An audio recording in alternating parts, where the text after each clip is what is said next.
Right, so welcome everybody, and welcome to this session where Daniel Visa Scheinman will present his master thesis, which has been supervised by Dr. Massimiliano Zanin, and the title of the thesis is How Efficient is Air Transport?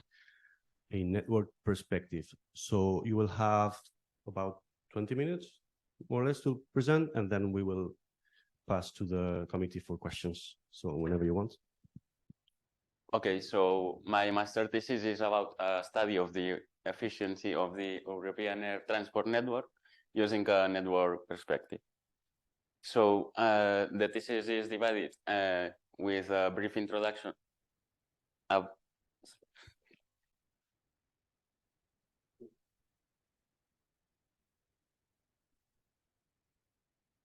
Okay, so the thesis is divided into these sections. First, a brief introduction in where I will explain some concepts about air traffic and complex networks. Then I will explain some more details about network theory and introduce some topological metrics that I will use for the analysis. Then in the third section, I will explain the dataset that I have used in this thesis and how we can reconstruct the European air transport network and explore the topological metrics. And finally, the last section, I will focus on the efficiency analysis of the network using two perspectives. Okay, so air transport is a very important mean of transport in modern society, as it is the best mean of transport for long and medium distances. It is estimated that it contributes to almost the 4% of the world GDP, and it contributes to more than 60 million jobs in the world. At the European level, it is estimated that there were more than 300 million passengers in 2021, with Spain and Germany leading these numbers. So in general, in air transport, we have a large variety of interacting agents, such as the passengers, stakeholders, and manufacturers. And all these interactions can be affected by external factors like fuel prices or weather conditions. So in this context, network theory offers a powerful framework to understand all these interactions between the agents in a simple way. It is assumed that the European air transport has a structure of free market, which means that the creation of the network and the routes are led to the airlines. So this high competition can sometimes lead to locally optimal solutions that may not be the most beneficial for the passenger point of view. So in this thesis, I will investigate this efficiency and see if they enhance and see if it is really an efficient system. Okay, so in general, complex systems can be represented using complex networks in which the agents are defined by the nodes and the interactions are described with the links. In general, we can represent the same complex network using different representations depending on what we want to study. So in the context of air traffic, if we want to study the passenger mobility, we can use the air transport network representations in which the airports are the nodes and the flights represents the edges of the network. But if we want to analyze the air traffic management, maybe it is better to use the airspace structure network representations in which the navigation aids are the nodes and the airways, which are the actual path that follow the aircraft, are the links. So since we will study mainly the passenger mobility and network efficiency, we will use the first representation. So as I said, we connect two airports. If there is a flight that connects them, we can also introduce the concept of weight based on factors like the frequency of flights or the number of passengers that are traveling between those airports. But in real world observations, we usually find that the number of arriving aircraft and departing aircraft at an airport is usually the same. So we can assume that the network is symmetric and undirected. When we want to study different properties of networks, we usually define some metrics that can help to understand different properties of the network. In this case, I will study all these metrics with a focus on the average path length that can help to understand the efficiency of the air traffic network. Okay, so the data set that I used in this thesis comes from Eurocontrol Data Archive, which is a public repository that contains information about the flights in European air traffic. So it contains parameters like the departure airport, the destination airport of the flight, or also the duration of the flight. To make sure that we only include the flights that are between European airports, we have to filter the codes of the airports. So by taking a look into this map, we can see that the European airports, their code starts with an E or an L. Then also we will assume, following the literature, that the European Air Transport Network is undirected and weighted. This can be justified by taking a look at the number of arriving flights and departing from two different airports, Palma and Ibiza. And we can see that the orange line and the blue line are during the observation period almost the same. Then also we will only analyze the giant component of the network because we need to compute some metrics like the average shortest path, which requires the network to be fully connected. And we can see that the size of the giant component, which is the number of nodes, is almost the same than the total number of nodes in the network. So this analysis can be generalized to the whole airports. Okay, so when we reconstruct the network, we will see that the spatial distribution of connections is not homogeneous, as we can observe a higher density of connections in the central region. Also, we will see that the number of average flights per day oscillates around 20,000 during the year, depending on the demand on that month.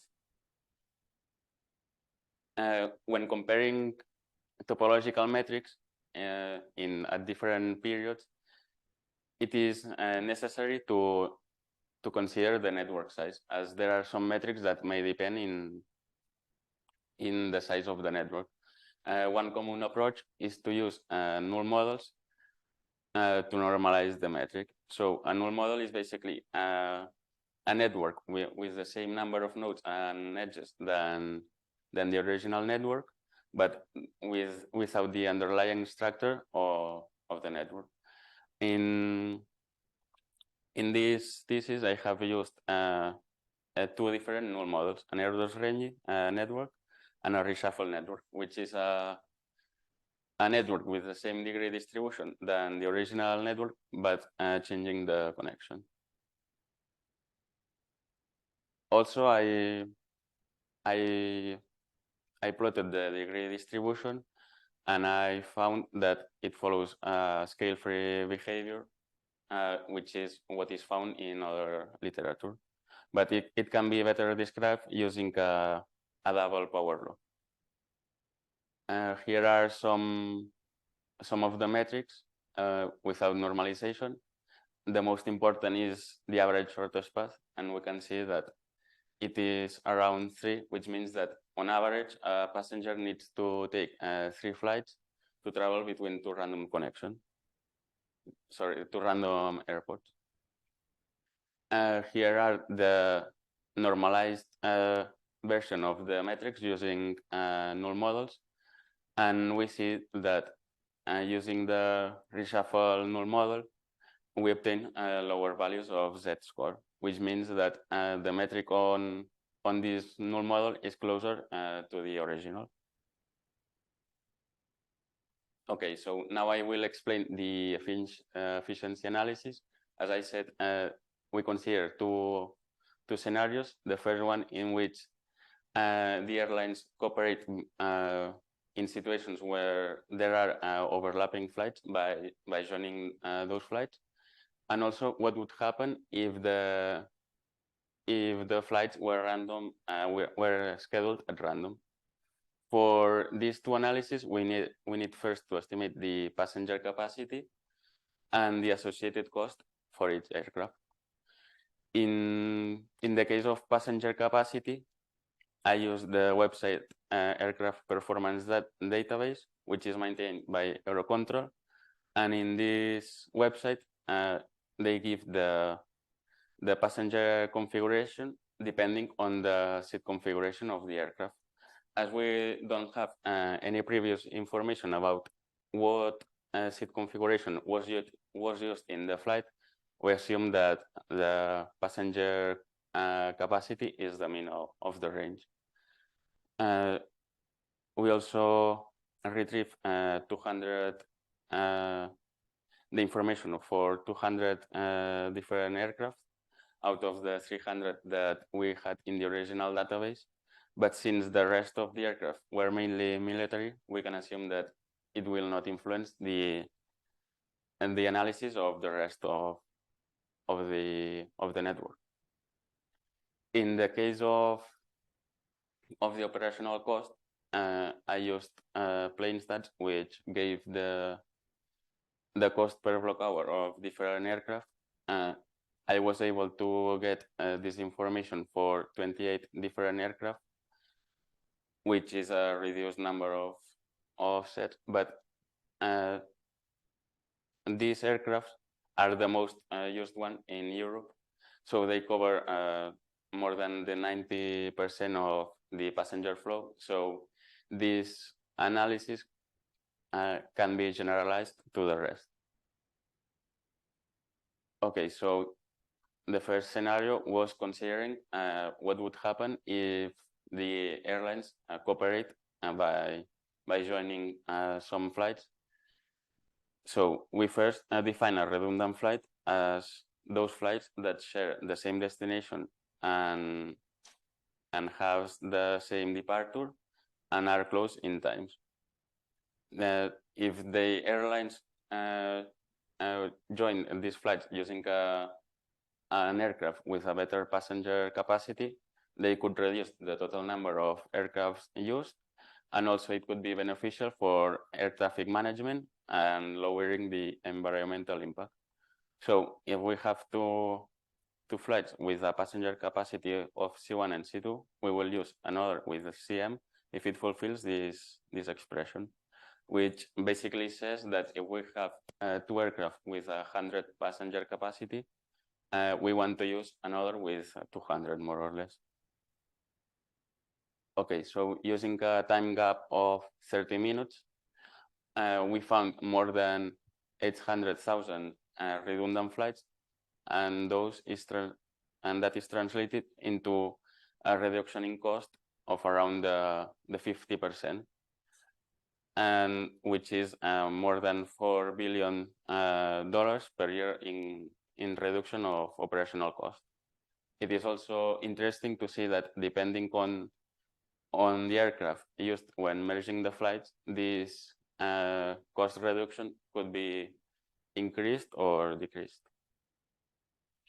And now the final section of this thesis is about the random scheduling. We have divided in this analysis into 3 different tiers. And the first one, where we only consider the topological the topology of the network, examining the average shortest path. Then we take into account the passenger flow between the airports, and we calculate a kind of a weighted average shortest path. And then we calculate the average travel time between airports.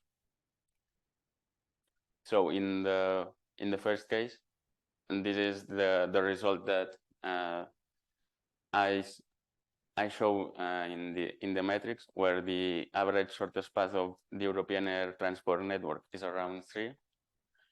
But in the case of random networks, this number is reduced to 2.7, more or less.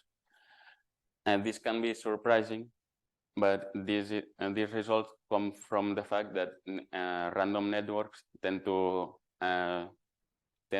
minimize the average shortest path by making random connections to distant nodes, even if these connections are not realistic.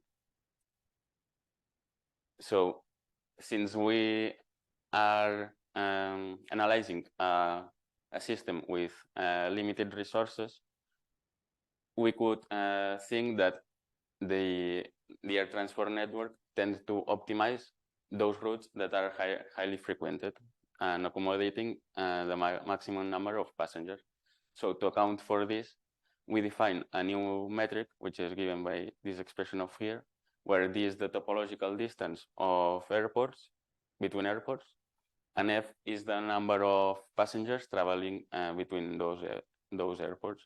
So this metric basically is penalizing those networks in which the heavily traveled routes are fragmented into multiple flights. Since we only have the information about the observed demand, which is the number of passengers arriving and leaving the airport, we need to use models to estimate the true demand between airports. One of these models is the gravity model, which is based on Newton's description of gravitational attraction, which basically means that most important locations have a more significant attractive force, and this attraction decays with the distance.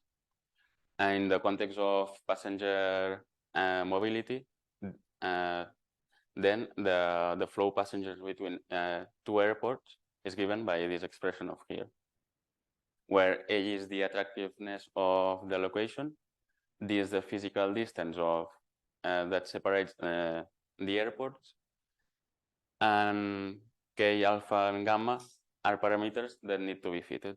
If we assume that the aircraft follows a geodesic path, then the distance can be calculated using the Haber-San equation.